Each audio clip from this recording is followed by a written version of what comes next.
Baik, Assalamualaikum warahmatullahi wabarakatuh. Selamat pagi dan salam sejahtera untuk kita semua. Baiklah, pada kesempatan kali ini kita bertemu lagi dalam mata kuliah Ekonomi Koperasi, di mana pada pertemuan ketiga ini kita akan bahas tentang bentuk, jenis, dan pendirian koperasi. Oke, sebelum itu saya ingin cek presensi kehadiran teman-teman dahulu. Oke, Aidil apakah ada? Oke, Juhanda? Oke, Nia? Anissa?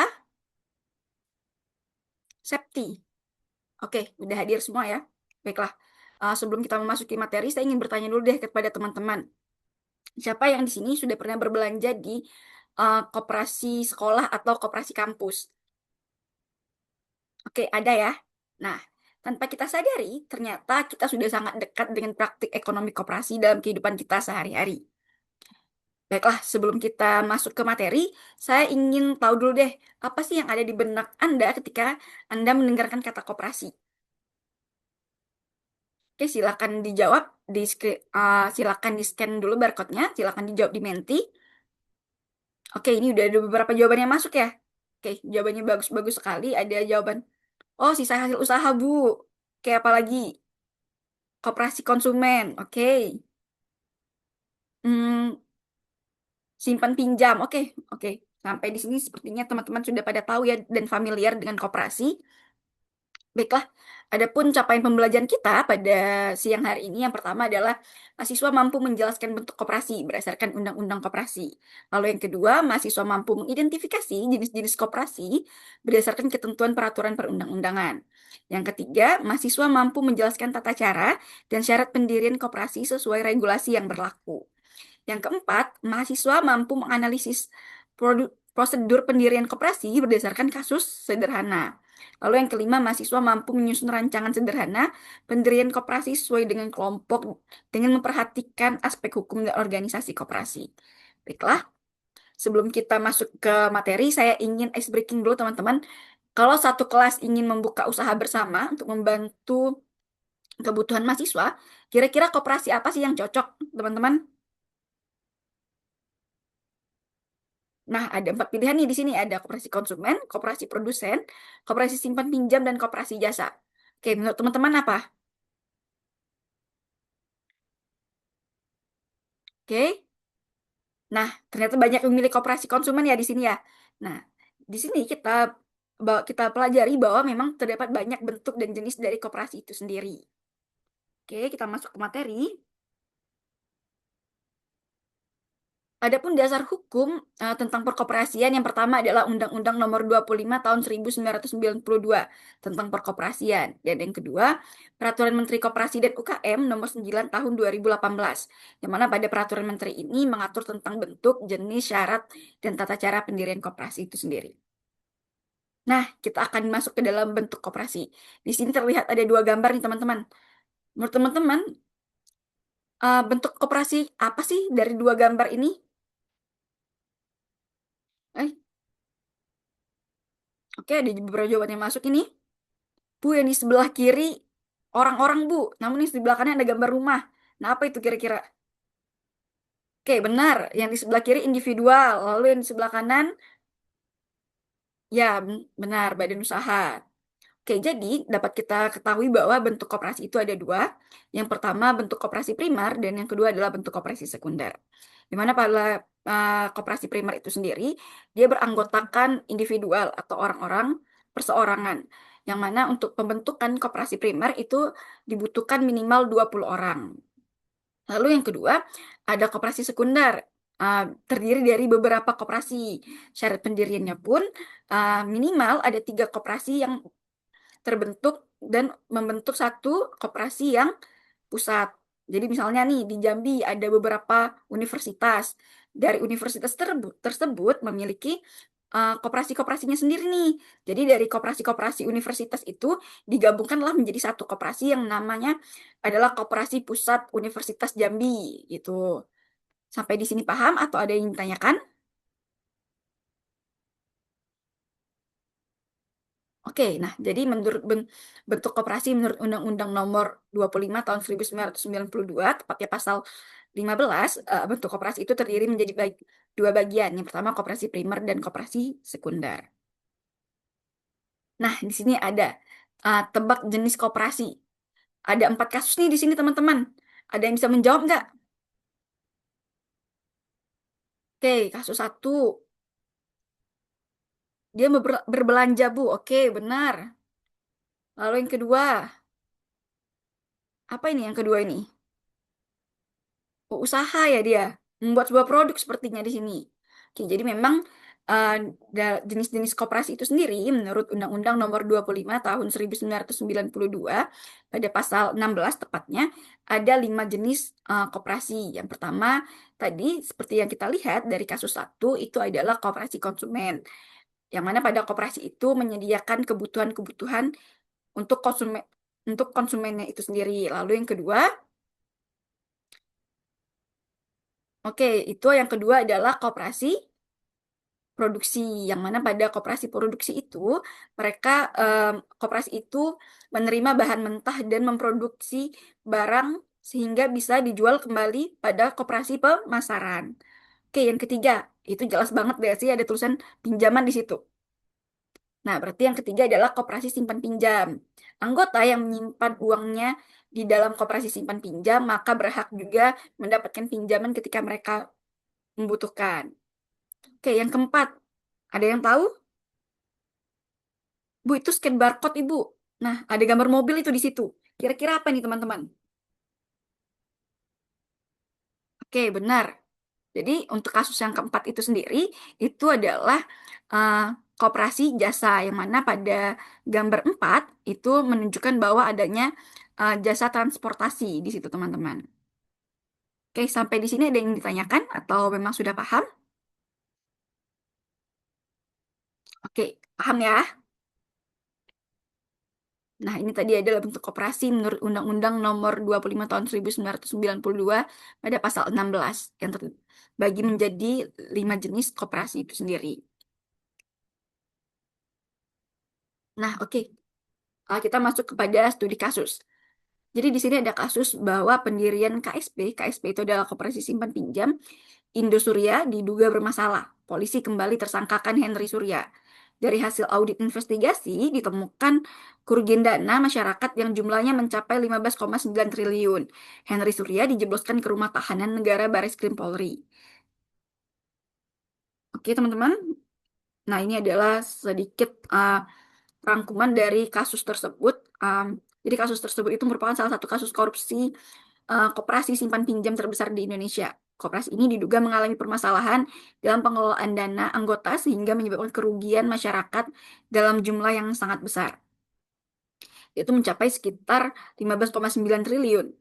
Kasus ini menjadi perhatian publik ini karena koperasi yang seharusnya berlandaskan asas kekeluargaan dan kepercayaan justru diduga tidak dikelola sesuai prinsip koperasi dan tata kelola yang baik. Oke, jadi dari kasus ini kita bisa lihat ya bahwa pendirian dan pengelolaan koperasi tidak hanya membutuhkan modal dan anggota, tetapi juga transparansi, pengawasan, legalitas, tanggung jawab pengurus, dan kepatuhan terhadap prinsip koperasi itu sendiri. Saya ingin teman-teman menjawab 5 pertanyaan untuk kasus yang sudah ditampilkan sebelumnya. Di sini teman-teman ada 5 pertanyaan. Yang pertama, menurut teman-teman, mengapa masyarakat tetap tertarik bergabung meskipun sebuah koperasi belum tentu memiliki pengelolaan yang baik? Oke, lalu yang kedua, apa yang seharusnya dilakukan pengurus koperasi agar kepercayaan anggota tetap terjaga? Dan yang ketiga, apakah semua koperasi bisa langsung dipercaya? Mengapa? Lalu yang keempat, jika kalian ingin mendirikan koperasi mahasiswa, langkah apa yang paling penting agar kasus seperti ini tidak terjadi? Lalu yang kelima, menurut kalian, apakah masalah dalam koperasi lebih disebabkan oleh sistemnya atau oleh oknum pengelolanya? Oke, saya beri waktu 5 menit untuk teman-teman menjawab. Silakan dijawab pada barcode Benti yang sudah diberikan tadi ya.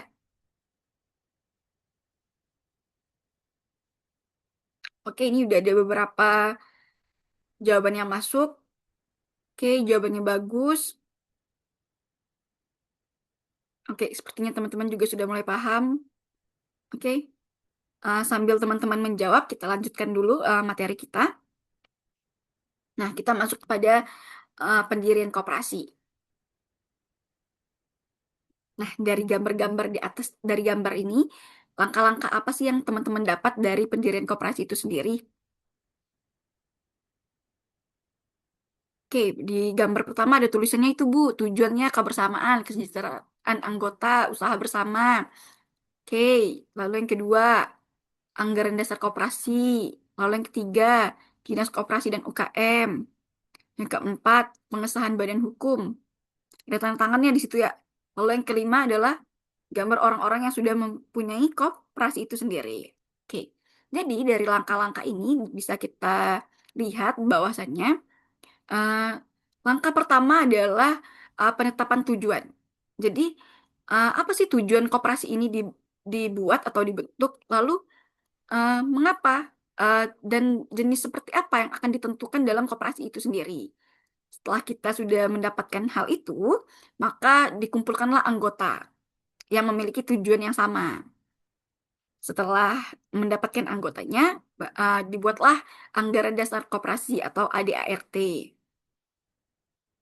Setelah itu, untuk pengurusan koperasi itu, pembentukan koperasi itu uh, dilakukan pada notaris agar koperasi ini bisa disahkan secara badan hukum. Sehingga setelah akta dari notaris keluar, maka dapatlah terbentuk sebuah koperasi itu sendiri. Oke, sampai di sini ada yang ditanyakan? Nah, ini adalah langkah-langkah yang tadi kita sebutkan. Yang pertama, menentukan tujuan usaha, lalu yang kedua, mengumpulkan anggota, yang ketiga, rapat pendirian, lalu yang keempat, menyusun ADART, yang kelima, memilih pengurus, dan yang keenam, mengurus legalitas. Oke, paham ya sampai di sini ya? Tidak ada yang ditanyakan? Oke. Nah, kita masuk ke kuis dulu nih, teman-teman. Silakan di-scan dulu barcode-nya. Silakan dikerjakan kuisnya.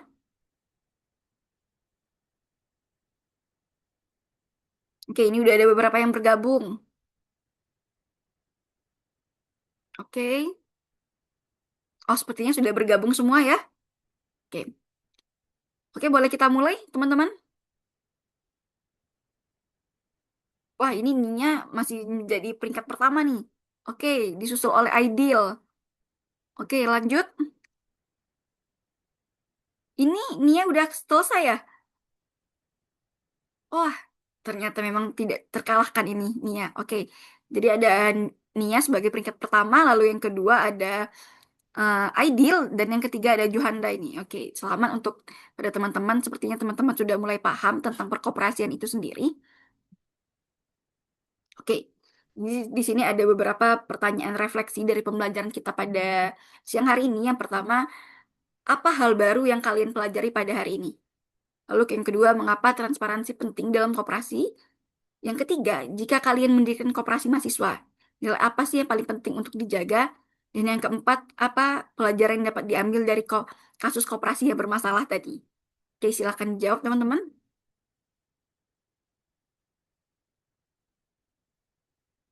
Oke,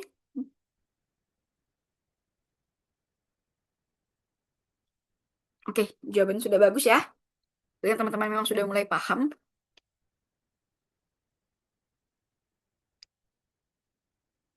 Nah, untuk referensi dari materi kita hari ini bisa teman-teman akses di dalam link berikut atau bisa teman-teman scan langsung aja barcode-nya. Itu nanti bukunya akan terdownload di situ. Dan di situ juga ada uh, Undang-Undang Nomor 25 Tahun 1992 yang mana merupakan dasar hukum dari perkoperasian itu sendiri. Bisa di-download di link yang sudah disediakan. Oke, sebelum kita tutup, saya ingin teman-teman menyimpulkan dulu apa sih yang teman-teman dapatkan dari perkuliahan kita pada siang hari ini. Oke, silakan raise hand untuk teman-teman yang ingin menjawab. Oke, Aidil. Apa jawabannya? Oke, jawaban yang bagus. Wah, ini ada lagi nih. Dari Juhanda. Apa Juhanda? Oke, silakan. Wah, ya oke. Jadi, kita masuk ke kesimpulan. Yang mana berdasarkan pembelajaran hari ini dapat disimpulkan bahwa koperasi memiliki bentuk dan jenis yang berbeda sesuai kebutuhan anggotanya. Pendirian koperasi memerlukan tujuan yang jelas, kerjasama antar anggota, serta tata kelola yang baik agar koperasi dapat berjalan sehat dan dapat dipercaya masyarakat. Kasus koperasi yang bermasalah menjadi pengingat bahwa keberhasilan koperasi sangat bergantung pada integritas pengurus dan partisipasi anggota. Oke, hari ini kita belajar bahwa koperasi bukan hanya tentang usaha dan keuntungan, tetapi juga tentang kepercayaan, tanggung jawab, dan kerjasama. Koperasi dapat berkembang dengan baik apabila dikelola secara jujur, transparan, dan melibatkan seluruh anggota. Baiklah, kita tutup dulu perkuliahan kita pada siang hari ini. Lebih dan kurangnya saya mohon maaf. Wabillahi taufiq wal hidayah. Wassalamualaikum warahmatullahi wabarakatuh. Terima kasih.